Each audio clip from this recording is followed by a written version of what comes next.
오늘 여러분에게 드릴 말씀은 세 가지 중요한 내용을 말씀을 드리려 합니다. 첫 번째 중요한 내용은 하나님에 대해서 말씀을 드리는데 하나님의 은혜에 대해서 말씀을 드릴 것입니다. 하나님이 얼마나 은혜로우신 분인가 하는 부분을 여러분에게 말씀을 드릴 것입니다.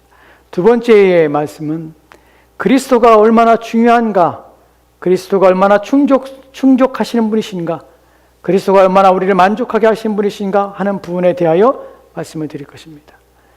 또한 세 번째로서는 죄의 잔혹함과 죄의 충동성과 죄의 끈질김과 죄의 비참함에 대해서, 죄에 이끌린 자의 비참함에 대해서 말씀을 드릴 것입니다. 오늘 이 세 가지에 대해서 여러분들이 말씀을 들으면 이래서 우리가 하나님 믿어야 되는구나, 이래서 그리스도가 필요하구나 하는 것을 여러분이 느끼게 되실 것입니다. 강윤성이라는 사람이 있습니다. 여러분이 한국의 뉴스를 들어보면 요즘 그 사람에 대하여 뉴스에 종종 그 사람의 이름이 나오는 것을 보게 됩니다. 누구냐면 두 사람을 살인한 사람이에요. 27년간 감옥에 복역하였습니다. 전과가 14범입니다. 그 사람이 27년간 감옥에 있다 그 사람이 출소하게 되었습니다. 출소 후 얼마 되지 않아 두 여자를 살해하였습니다. 그리고 잡혔습니다. 그 사람이 27년간 27년간 감옥에 있으면서 그 사람은 기독교에 귀의하였다고 스스로 고백하였습니다. 그리고 그가 출소하기 전 그를 상담했던 상담사와 그가 나눈 대화 속에서 그는 이렇게 고백합니다. 내가 27년간 감옥에 있었습니다. 내가 전에 지은 죄에 대해서 나는 회개하였고 이제 감옥에서 나오게 된 내가 출소하게 되면 나는 이제 그리스도의 향기를 뿜는 향기를 드러내는 사람이 될 것입니다. 나는 이제 기쁨의 복음을 전하는 그런 삶을 살고자 합니다. 나는 고백을 했습니다. 그 말을 듣고 그를 상담하고 또한 주위에 그 교도소에 있는 사람들과 함께 예배를 드리며 그들을 관리했던 목사님께서는 그를 위하여 추천서를 씁니다. 이 사람은 회심하였고 사회에 나가서 사회에 유익을 줄 수 있는 사람이 될 것입니다. 그 추천서의 효력은 크진 않았습니다. 2개월이라는 짧은 출소 기간을 단축시키는 결과를 만들어냈습니다. 근데 그 사람은 나오고 나서 그리스도의 향기를 뿜어내는 사람이 아니라, 기쁜 복음을 전하는 사람이 아니라 그 사람은 두 여인을 살해하는 살해자가 되었고 다시금 잡히게 되었습니다. 그리고 그 사람이 잡힌 가운데 기자들이 신문을 마치고 나오는 그와 인터뷰를 하려고 합니다. 그때 그가 기자들이 인터뷰하는 그 기자들을 향해서 발길질을 합니다. 그리고 그가 외치는 말이 기사 똑바로 써. 나는 화를 내면서 분을 내는 모습을 영상에서 볼 수가 있습니다. 이 말씀을 드리는 이유가 무엇이냐면 이런 내용들을 볼 때에 어떻게 이렇게 속일 수가 있는가 하는 부분에 대하여 우리는 궁금해합니다. 그리스도의 향기를 품는 삶을 자기는 이제 살 것입니다. 기쁨의 복음을 전하는 삶을 살 것입니다. 라고 목사를 속였습니다. 많은 사람들이 속았습니다. 그의 마음속에서는 끊임없는 분노가 있었고 그리고 출소하자마자 그는 그의 고백과 전혀 다른 삶을 살겠다는 것이에요. 두 여인을 살해하고 나서도 반성의 기미가 전혀 없이 자신에 대하여 여전히 자신의 행한 일에 대하여 뉘침 없이 오히려 화를 내며 분을 품고 있다는 것입니다. 무엇을 의미합니까? 왜 이런 일이 벌어집니까? 세상 사람들은 이런 사건이 일어날 때 어떻게 분석합니까? 심리학자들은 그 사람의 마음과 어렸을 때 그가 당한 학대와 또한 피해나 부모로부터 그가 받은 고난, 고통들, 그의 주변의 환경들 때문에 그의 삐뚤어진 인격과 또한 그의 마음과 태도와 세상을 향하여 끊임없이 나오는 그의 분노와 이런 분노의 조절 장애를 그의 마음에 겪고 있기 때문에 그의 마음속에서는 이런 일들이 반복되며 결코 그것에서 벗어날 수 없다고 판단하며 또한 정의하며 그렇게 결정할 것입니다. 그러나 그렇지 않습니다. 인간은 죄로 말미암아 범죄하여 타락하면 타락한 인간의 마음속에서는 누구나 이런 마음을 가지고 있다는 사실을 아십니까? 성경이 말하는 죄에 대하여 하나님께서 우리 가운데 금하신 제6계명인 살인하지 말라는 계명에 대하여 여러분들이 배우고 익힌 것은 무엇입니까? 여러분, 살인하는 것은 우리의 육체의 물리적인 사람의 생명을 취하는 것만이 살인이 아니라 예수님께서는 형제에게 나가라 하는 말, 즉 바보, 멍청이란 말 하는 것 자체도 살인이라고 정의하고 있습니다. 우리의 마음이 누군가에 대하여 미움과 또한 누군가에 대하여 살해의 마음이 품고 있지만 그것이 우리의 행위를 통하여 실현되어서 타인의 생명을 잃게 하는 일을 발생시키지 않아도 성경은 그것만으로도 살인이라고 말을 합니다. 얼마나 많은 분노와 얼마나 많은 우리 마음속에 타인을 향하여 증오심과 또한 때로는 우리 마음에 복수하고자 원하는 마음들과 또한 그에 대해서 비난과 그가 죽었으면 하는 또한 그에게 불행과 재앙이 있었으면 하는 마음들을 갖고 있을 때가 얼마나 많았습니까? 성경은 그것도 동일한 살인의 죄와 같다고 합니다.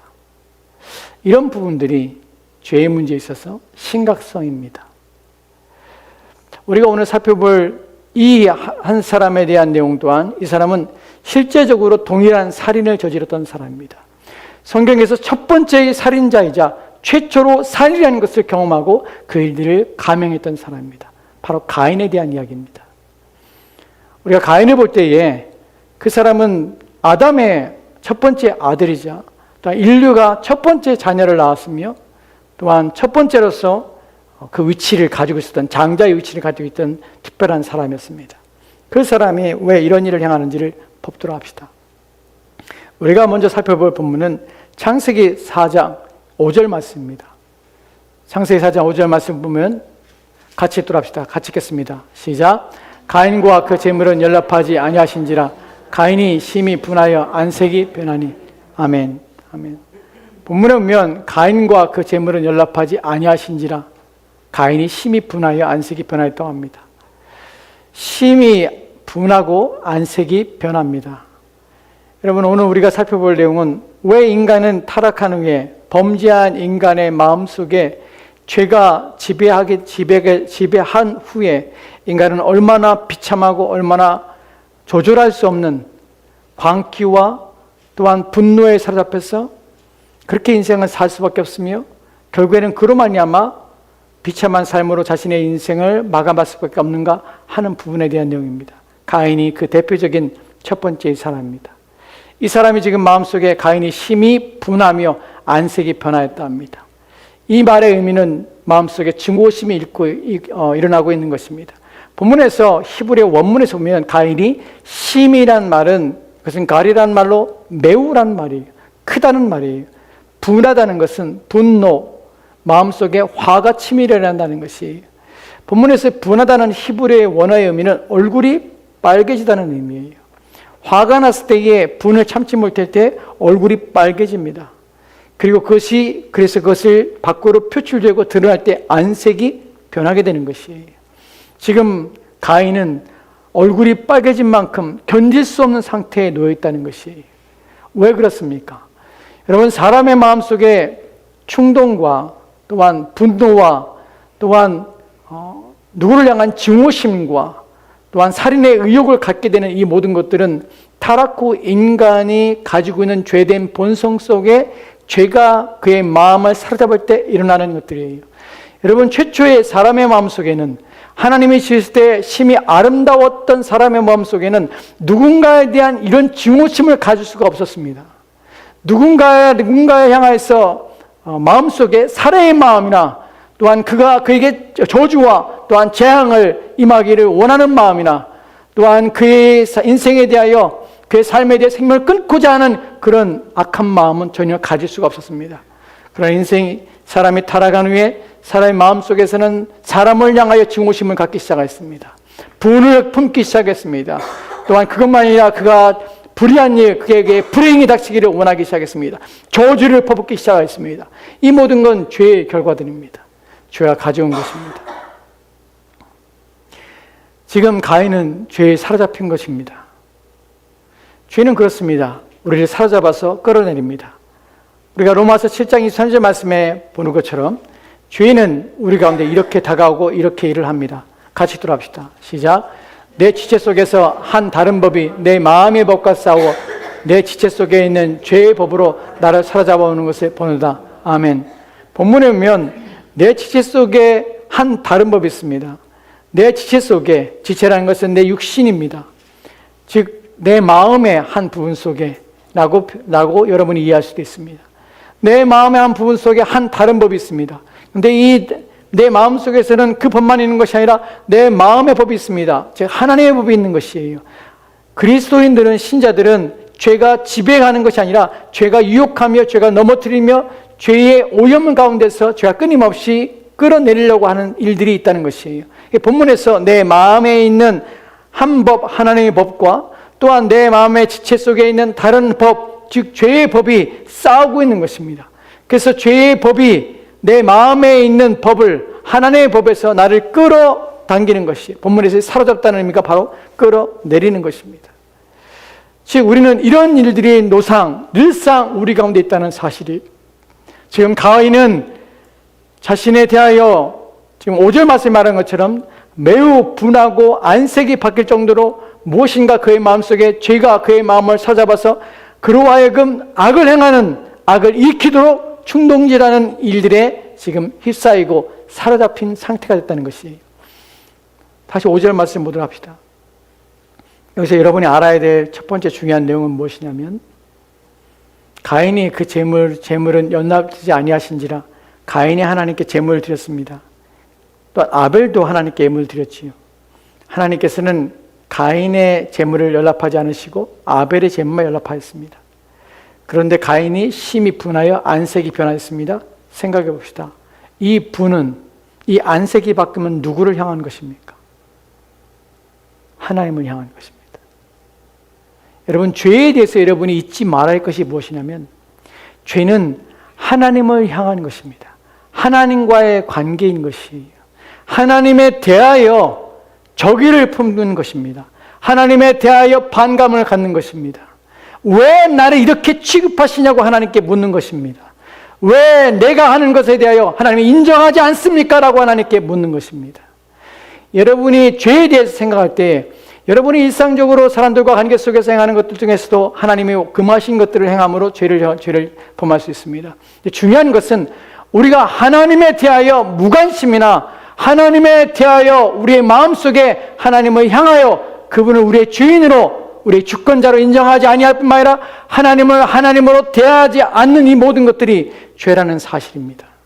죄는 하나님에 대하여 적의, 대적, 반감, 미움, 하나님을 멀리함, 하나님을 인정하지 않음, 이런 것들을 포함합니다.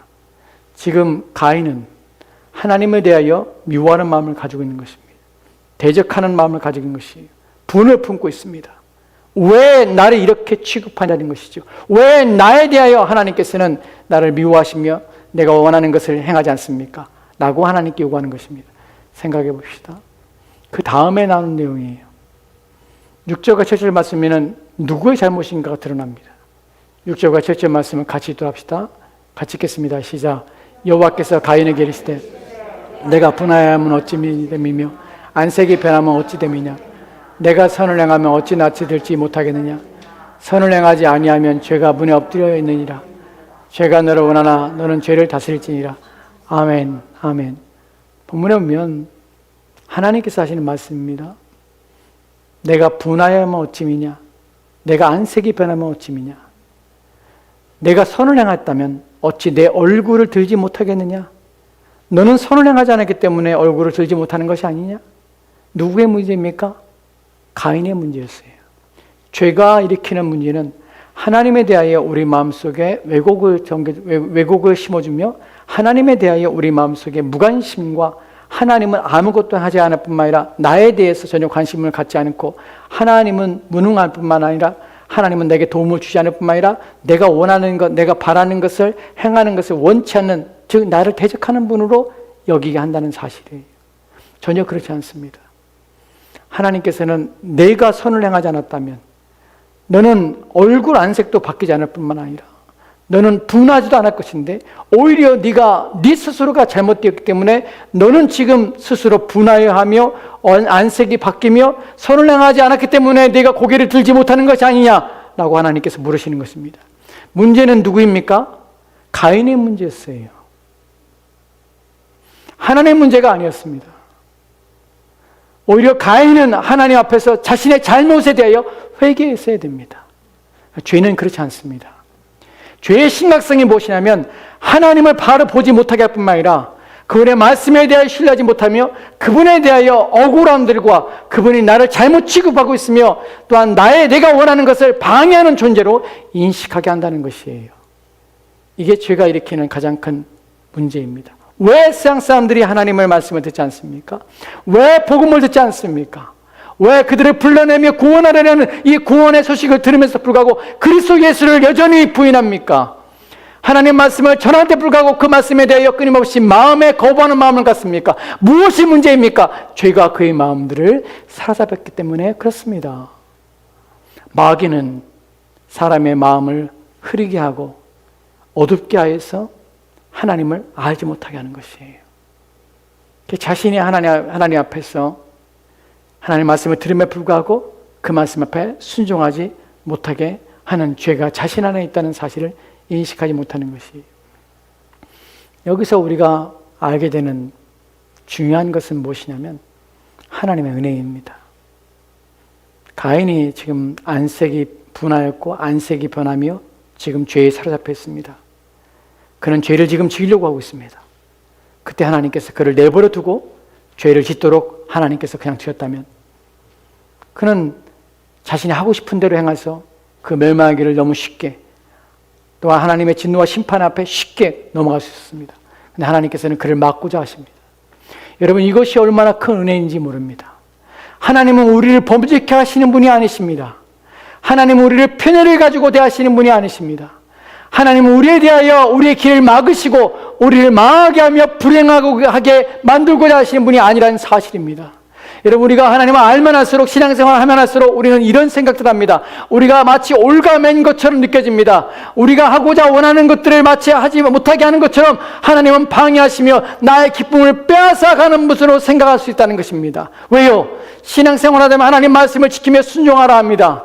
또한 주일날 나와서 예배를 드려야 합니다. 하나님 말씀을 정기적으로 읽어야 합니다. 기도하라고 합니다. 이 모든 것들이 내게 법이요 또한 규율로 또한 내가 해야 될 의무와 책임으로 우리 가운데 무거운 짐을 짊어지게 하는 것처럼 느껴지게 한다는 것이에요.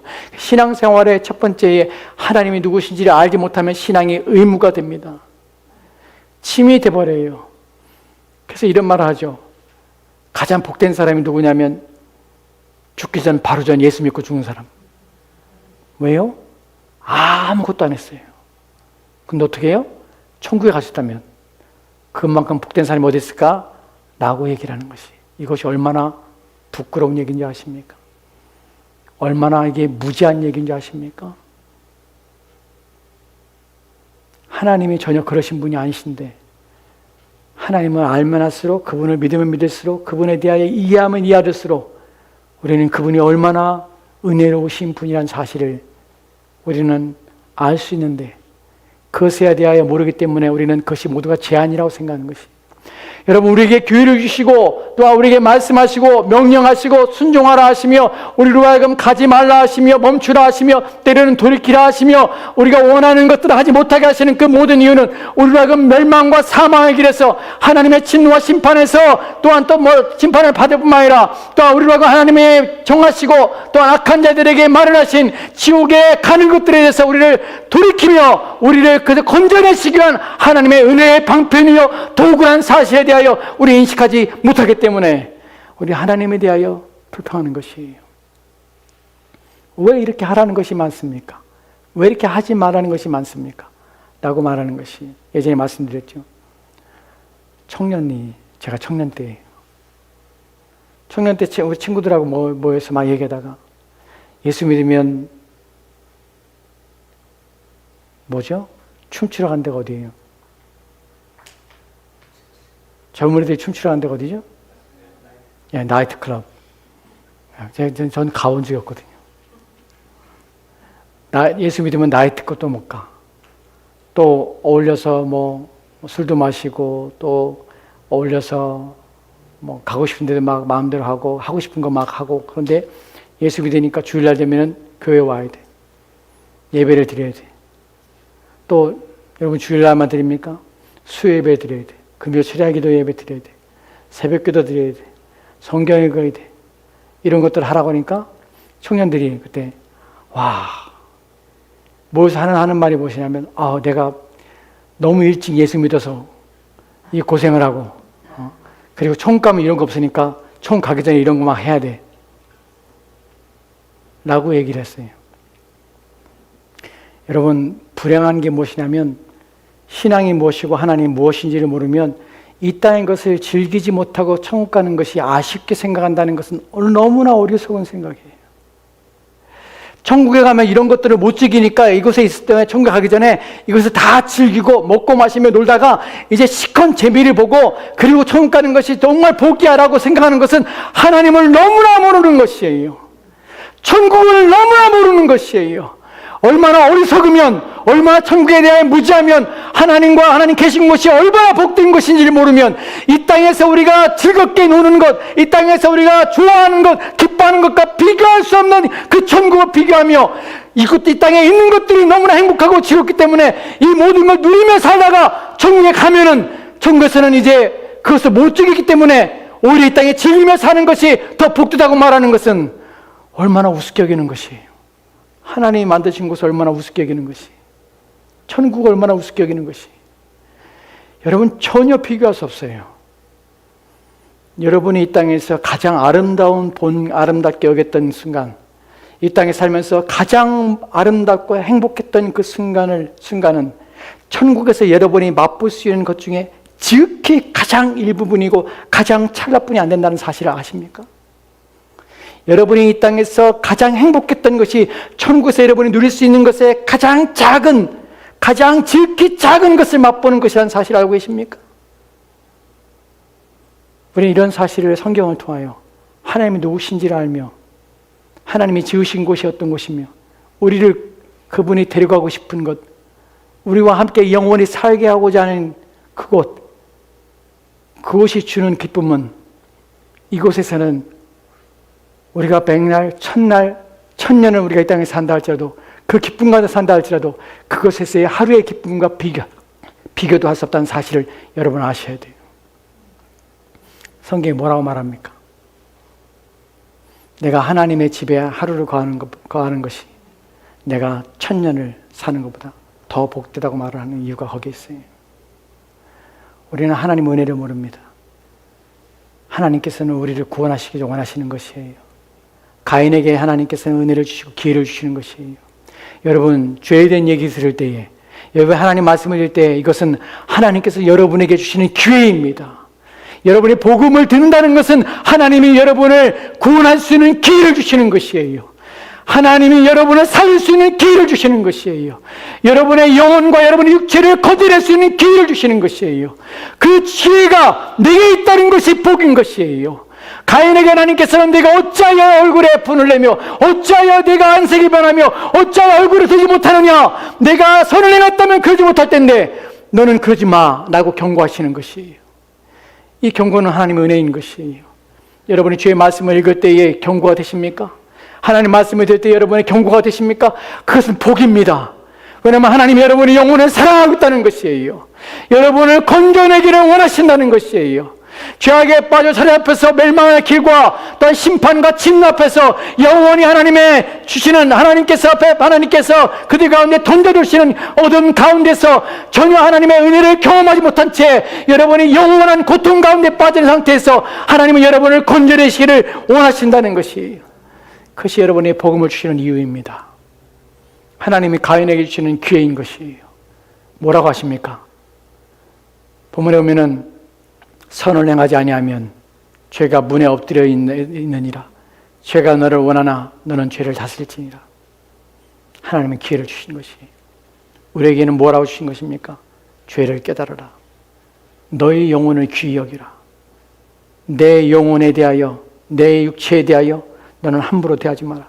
내가 내게 준 이 생명은 너를 위한 것이 아니라 나를 위한 것이며 너의 영혼의 파멸을 위한 것이 아니라 생명을 얻기 위한 기회임을 잊지 말아라. 오늘 내가 내 생명을 데려가지 않는 이유는 여전히 너에게 기회를 주고 여전히 내 복음을 들을 수 있는 기회를 줘서 너로 하여금 영원한 생명을 얻는 영생을 얻을 수 있는 그 길을 내게 알게 하기 위해서 오늘 내 생명을 유지시킴을 기억하라는 것이에요. 이것이 하나님이 우리 가운데 주시는 경고인 것이. 가인은 이 경고를 들었어야 됩니다. 본문에 보면요, 원문에 보면 선을 행하지 아니함이라는 이 단어는요, 좋은 일을 행하는 것이, 좋은 것을 행하는 것이, 좋은 것을 행하라 라는 것이에요.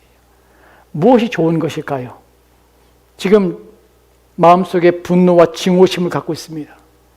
화를 내고 있습니다. 뭔가 일을 저지르고자 하는 이 악에 찬 가인에게 하나님께서는 내 악에 대하여 내 마음을 좋게 하라는 것이, 내 마음의 생각을 좋게 하라는 것이, 본문의 의미가 바로 선을 행하라 라는 것이 좋게 행하라. 무엇을? 내 마음을 좋게 행하라는 것이. 왜 그럴까요? 죄는 어디서 옵니까? 우리 마음에서 오는 것이. 마음에서 일어나는 것을 다스리라는 것이. 죄가 너를 지배하지 못하도록 해 라고 하나님 경고하시는 것이에요. 왜요? 죄는 지금 물에 엎드려 있습니다. 본문에서의 히브리 원문을 보면 웅크려 있다는 의미예요. 왜 웅크려 있죠? 여러분, 웅크려 있다는 것은 튀어나가기 위해서입니다. 튀어나간다는 것은 사로잡기 위한 것이에요. 이 본문의 의미가 어떤 의미냐면 사자가 자사가 먹이를 잡을 때에 결코 사자는 그 당당함을 자신의 몸을 드러내지 않습니다. 자신의 갈기를 뽐내며 자기 먹이 앞에 나타나지 않습니다. 그 무서울 것이 없는 사자가, 그 당당하고 위풍당당한 그 사자가 두려울 것이 없는 그 어떤 것도 자기 앞에서 서게 못하는 그 위험을 가지고 있는 사자가 웅크립니다. 풀숲에 납작 엎드려 조심스럽게 한 발씩 한 발씩 앞으로 나아갑니다. 이게 바로 본문의 의미예요. 죄는요, 당당하게 우리 가운데 오지 않습니다. 너 이거 하면 멸망을 당할 거야. 너 내 말 들으면, 이대로 행하면 하나님이 미워하면 너 하나님과 원수가 될 거야, 분리될 거야 라고 우리 가운데 말하지 않습니다. 속삭이는 것이죠. 가만히 숨을 죽이게 합니다. 이것의 의미에 대하여 생각하지 않습니다. 이 일의 결과에 대하여 생각하지 않게 합니다. 내가 이 일을 행하는 것에 대하여, 책임에 대하여 우리는 묻지 않게 합니다. 우리가 그러잖아요. 우리가 누군가의 잘못 행할 때, 우리가 누군가에게 악을 행할 때 우리는 그 결과를 생각하지 않고 일을 저지르는 경우가 얼마나 많습니까? 하지 말아야 될 말, 하지 말아야 할 행동에 대하여 우리는 그것을 생각했다면, 그 일의 결과를 생각했다면 우리는 그렇게 하지 않았을 것이. 그런데 저지르고 나니까 그 일이 터져버린 것이. 그렇게 행동하고 나니까 그 일이 벌어진 것이. 그때 어떻게 해요? 하지 말걸. 그러면 할 때는 뭐 했어요? 생각하지 않은 것이. 죄는 이렇게 해요. 그 결과 생각하지 마, 과정 생각하지 마 하고 움켜잡기에 준비하는 것이. 본문에 보면 죄가 문 앞에 있는 엎드리니라. 너는 죄를 원하나? 죄가 너를 원하나? 너는 죄를 다스리라. 죄가 원한다는 것이. 죄는 항상 원합니다. 여기서 우리가 알게 되는 것은 뭐냐면, 죄는요, 죄 스스로 아무것도 할 수 없어요. 죄는 항상 무엇과 연결되냐면 우리의 몸과 연결되는 것이에요. 육체가 움직이지 않는 한 죄는 움직이지 않아요. 죄는 아무것도 할 수 없어요. 우리 지체 속에 있다는 말은 내가 죄에 반응하지 않으면 죄는 꼼짝달싹 못하는 것이에요. 그래서 로마서 6장에서 뭐라고 말합니까? 죄에 대하여 죽은 것처럼 여기라는 것이에요. 그리스도께서 죄에 대하여 단번에 죽으셨고 하나님께 살았습니다. 그것처럼 너는 죄에 대해 죽은 자로 여기라는 것이에요. 죄가 내가 움직이지 않으면, 내가 반응하지 않으면 죄는 내 몸을 통하여 역사하기 때문에, 내가 죄에 대하여 살지 않으면, 내 몸을 내어주지 않으면 죄는 아무것도 행할 수 없어요. 그럴 때문에 우리는 죄의 나를 내어주지 말아야 되는 것이. 로마서 6장 11절 말씀에 뭐라고 그래요? 죄에 대하여 너희 몸을 불의의 병기로 내어주지 마. 누가 내어줘요? 내가 내어주는 것이. 내가 죄에 내 몸을 허락하는 것이에요. 그래서 죄가 너를 원하는데 그 원하는 것에 내가 동의를 하는 것이. 내 마음대로 해 라고 나를 내어준 것이. 이 부분이 우리의 연약함이에요. 우리는 우리 스스로를 깨어 있어야 되는 이유가 무엇인지 아십니까? 이것 때문에 그래요. 여러분의 마음을 살펴야 될 이유가 무엇인지 아십니까? 이것 때문에 그래요. 내가 내어주고 있기 때문에 그래요. 누가 죄를 짓습니까? 죄가 죄를 짓죠. 죄가 악을 행하는 것이에요. 그러면 죄의 문제입니까? 나는 가만히 있고? 아니요. 내가 그 죄를 일으키는 그 죄가, 그 죄에 대하여 내가 내 자신을 내어주는 것이에요. 마음대로 해야 하고는 것이요. 분노가 일어나요. 증오가 일어나요. 그때 우리는 멈춰라고 얘기해야 되는 것이에요. 그만해라고 얘기하는 것이에요. 하나님이 지금 말씀하고 있어요. 너는 죄를 다스리라 라고 말할 때 우리는 그 말을 들었어야 돼요. 근데 죄가 사로잡히면 우리는 하나님 말씀에 안 들리는 것이에요. 왜 여전히 사람들이 그리스도를 믿지 않습니까? 여전히 복음을 전하는데 왜 여전히 회개하지 않습니까? 왜 돌이키지 않습니까? 왜냐하면 그들 가운데는 하나님의 경고가 들리지 않는 것이에요. 귀에 들리지 않는 것이에요. 그래서 우리는 회개하지 않아요. 내가 가고자 하는 길을 가는 것이에요. 내가 원하는 길을 가는 것이에요. 누가 그렇게 합니까? 죄가 우리를 사로잡을 때 우리는 끌려가는 것이에요. 이것이 비참함이에요. 여러분은 여러분 마음대로 사는 것처럼 여겨지지만 그렇지 않아요. 우리가 하나님을 기쁘시게 하지 않고 하나님 말씀에 순종하지 않을 때 우리는 누구의 지배를 받고 있냐면 죄의 지배를 받고 있고 죄가 끌려가는 대로 끌려가고 있는 것이에요. 내가 오늘 해야 될 책무, 오늘 해야 될 의무를 다하지 않고 내가 하나님 말씀을 내 안에 채우며 또 하나님을 의지하며 그리스도를 바라오며 그래 내 안에 있는 죄에 대하여 끊임없이 죄와 싸우며 내 안에 일어나는 욕구와 욕망에 대하여 그렇게 하지 말라고, 그렇게 하는 것이 하나님 원하는 것이 아니라고, 그렇게 하는 것은 하나님 기뻐하지 않는 것이라고 내 마음에 누르며 내 마음에 싸워서 그걸 설득시키고 그러지 말라고 멈추라고 내 육체에게 명령을 하고 하는 일들을 내가 금하고 내가 하지 않는다는 것은 내 자신에 대하여 내 책무를 포기하는 것이에요. 내 권리를 포기하는 것이에요. 누가 주인이 됩니까? 죄가 주인이 되는 것이에요. 여러분 여기에 중립은 없습니다. 육체의 소욕과 성령의 소욕 둘 사이밖에 없습니다. 여러분이 성령의 소욕에 따르지 않으면 여러분은 죄의 소욕에 따를 수밖에 없는 것이에요. 그게 우리 문제예요. 여기에 대하여 이 경고를 하나님의 은혜를 지금 우리가 살펴봤습니다. 하나님 은혜가 임하면 사람들이 받게 되는데 하나님 은혜가 무효가 될 때가 있습니다. 죄에 사로잡을 때 하나님 은혜가 무효가 돼요. 그래서 일을 저지르는 것이 8절 말씀을 보면 이런 일들을 저지르게 됩니다. 8절 같이 읽읍시다. 시작.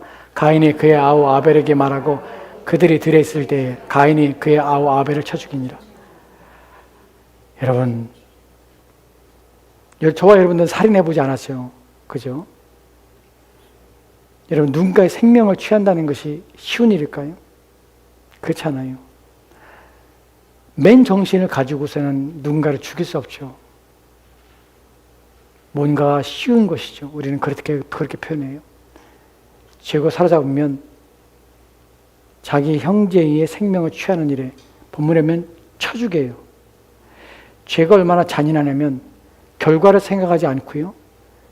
과정에 대해 생각하지 않고 또한 그 일에 대하여 깊이 생각하지 않게 해요. 그래서 그 일들을 따라가게 하는 것이에요. 가인이 그의 아우 아벨에게 말하고 해요. 무슨 말인지 몰라요 우리는. 근데 가인이 아벨에게 얘기한 것이, 근데 그 내용이 뭔지를 그 다음에 나온 내용에서 알 수 있는데 그들이 들에 있는 것이, 그럼 무슨 말 했겠어요? 들로 가자는 것이.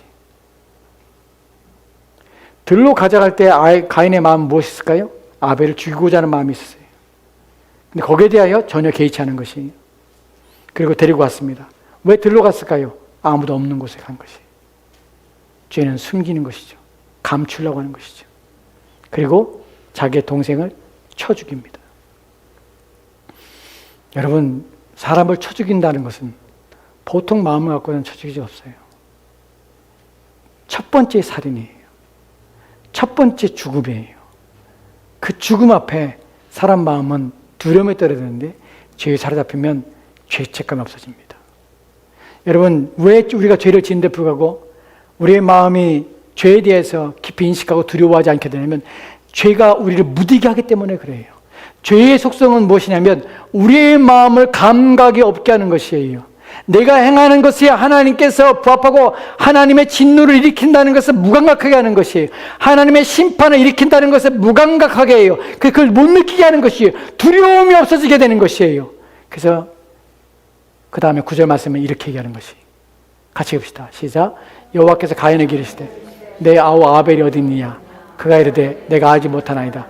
내가 내 아우를 지키는 자니까. 아멘. 이 뻔뻔함을 보십니까? 하나님 묻죠. 여호와께서 가인에게 이르시되 내 아우 아벨이 어디 있느냐? 그가 말합니다. 내가 알지 못하나이다. 알지 못합니까? 자기가 죽였습니다.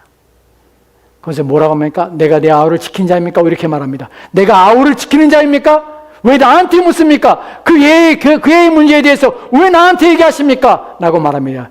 여기서 죄가 가지고 있는 죄의 심각성이 무엇이냐면 우리의 마음을 무디게 할 뿐만 아니라 하나님이 모른다고 여기는 것이에요.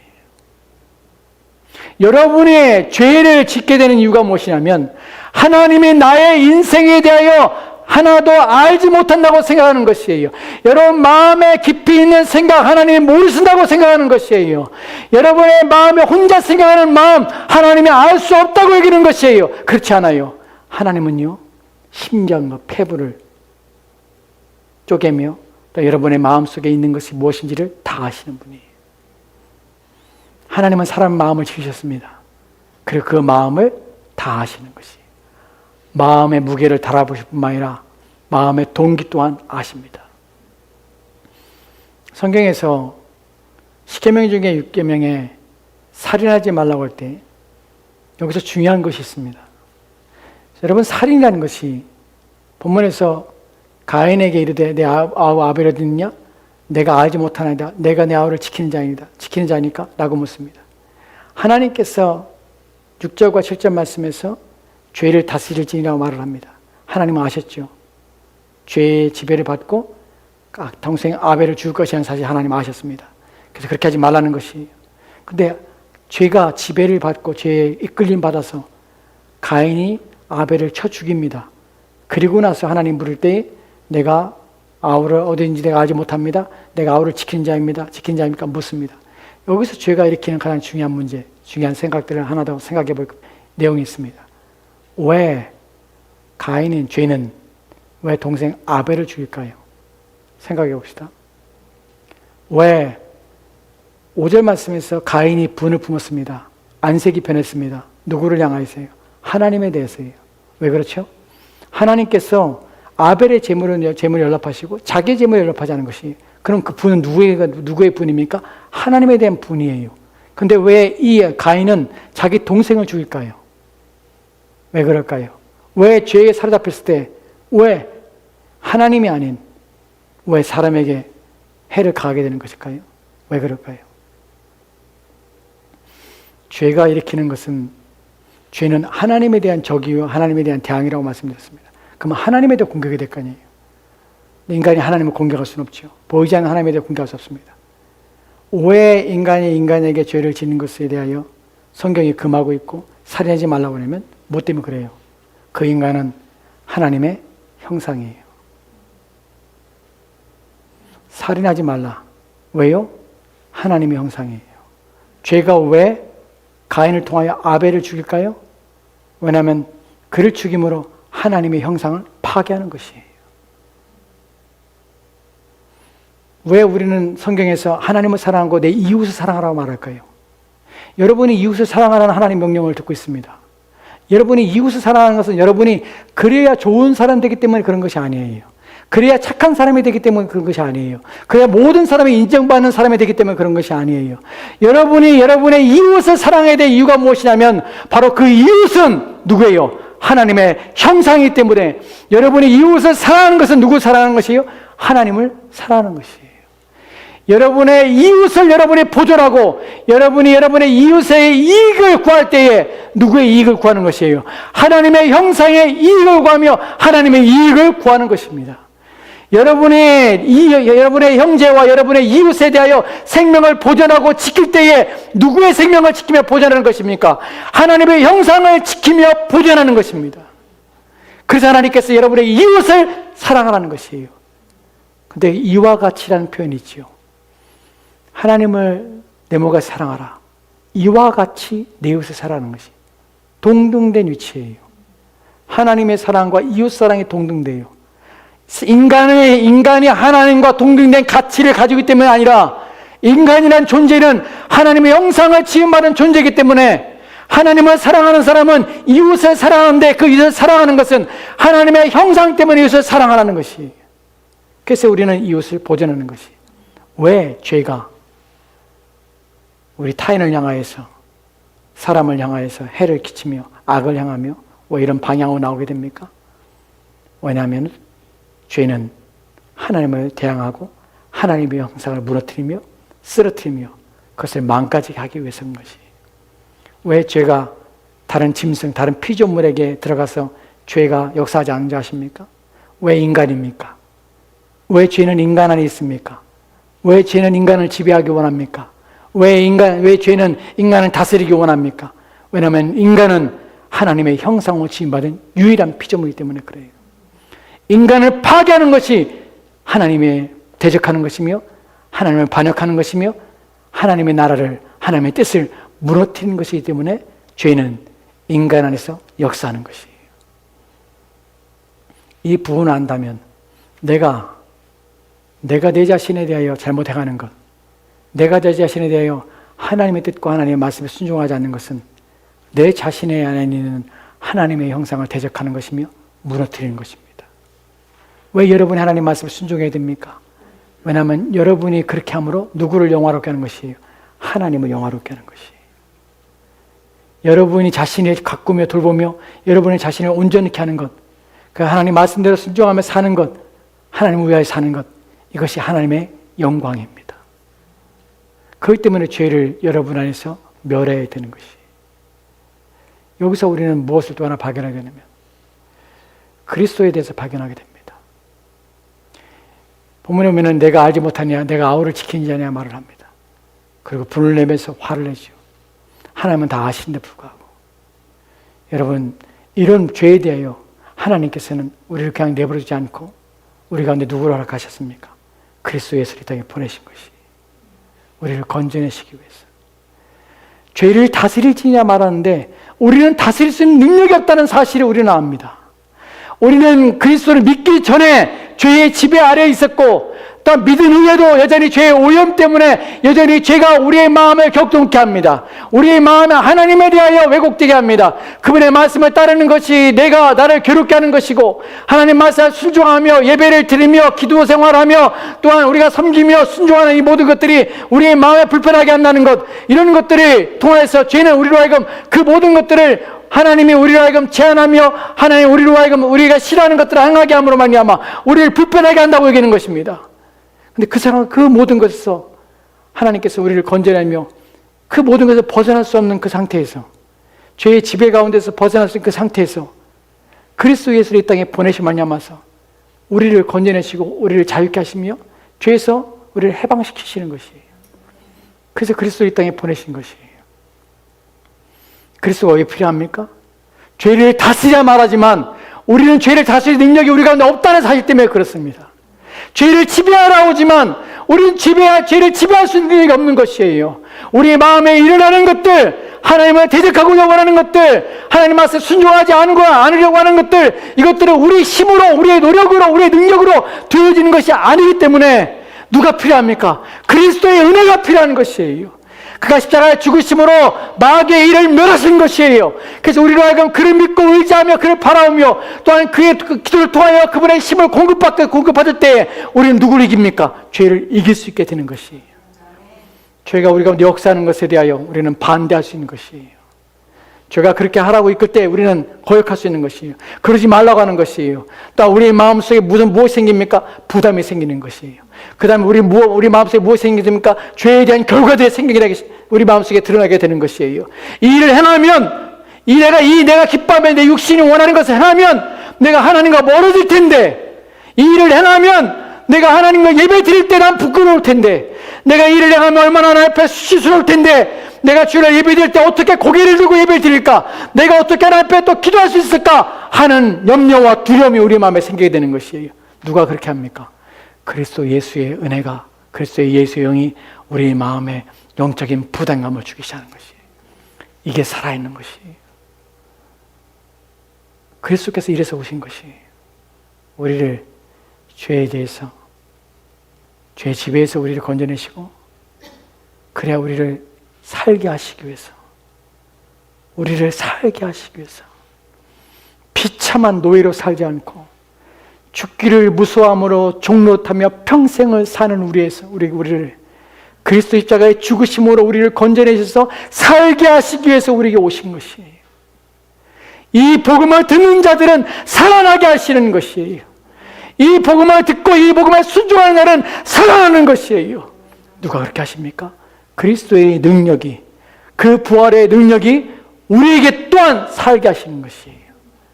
그래서 우리를 위해 이 땅에 오신 그리스도를 통해서 그를 믿어야 될 이유가 여기에 있고, 그의 은혜가 필요한 이유가 여기에 있고, 여전히 그리스도를 바라보며 살아야 될 이유가 여기에 있는 것입니다.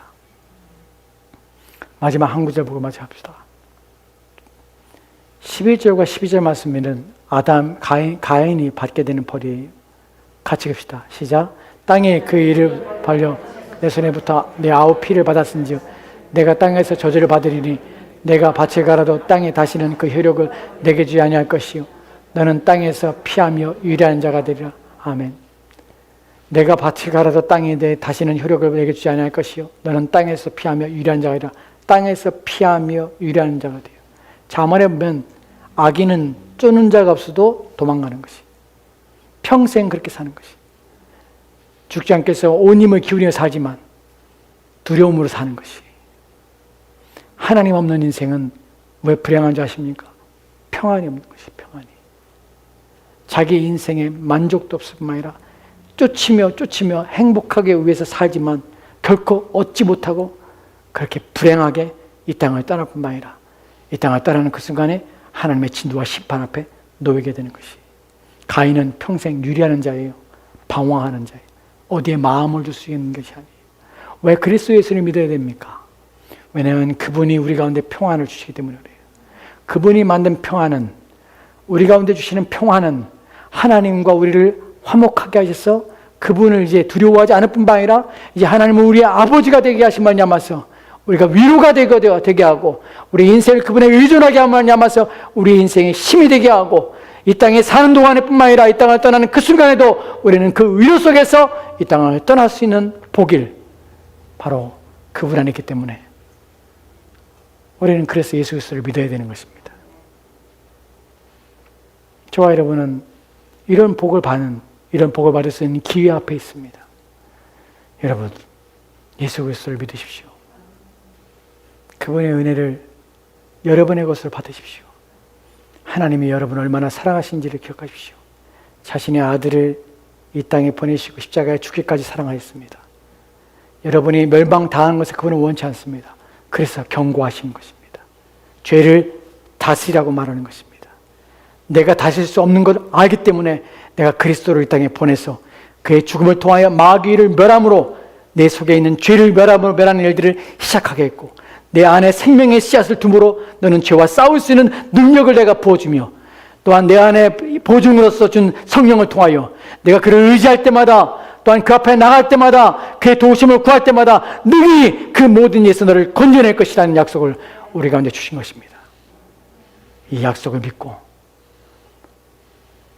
우리의 모든 안에 있는 모든 죄와 싸우며 하나님 은혜 앞에서 사는 저와 여러분 되었으면 좋겠습니다.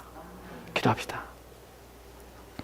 하나님, 오늘 주의 말씀을 듣고 우리 마음에 하나님께서 주시는 은혜가 무엇인지, 우리를 부르시는 그 부르심이 무엇인지, 우리가 다스려야 될 것에 대해서, 우리가 싸울 수 없는 싸움에, 우리 스스로는 승리할 수 없는 싸움에 우리가 처해 있지만 그리스도 예수를 말미암아 우리가 승리하게 하시고, 그리스도 예수를 의지하며 믿을 때 또한 그분을 통해서 우리가 얻게 되는 승리, 또한 죄에 대하여 싸움, 이것이 우리 가운데 있음을 알게 도와주옵소서. 그리함으로 더욱더 그리스도를 의지하며 신뢰하며 살게 하시고, 하나님 우리를 불러 회개케 하게 하시며, 그리하여 구원과 영원한 생명을 주시고자 원한다는 그 사실 앞에 감사하며 그것을 우리의 마음에 받고 우리 심령에 받아 그것을 믿고 의지함으로 영생에 이르는 우리 모두가 되도록 주여 도와주시옵소서. 주께서 우리와 함께 원하며 예수님 이름으로 기도합니다.